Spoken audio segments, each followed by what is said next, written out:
Свети Николе добива мобилен пункт за тестирање на коронавирус.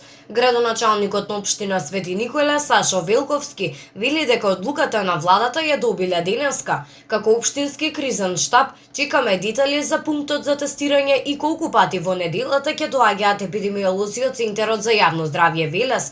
Веднаш штом ќе добијаме информација ќе ги информираме граѓаните на општина Свети Николе, вели Велковски. Тој истакна дека се уште чекаат одговор на нивното барање за санитетско возило за транспорт на болните од COVID-19 до болниците во Штип и Велес, иако бројката од 188 активни случаи за Свети Николе е голема. Лидер по растот на ново заразени од коронавирусот на истокот од државата е Штип.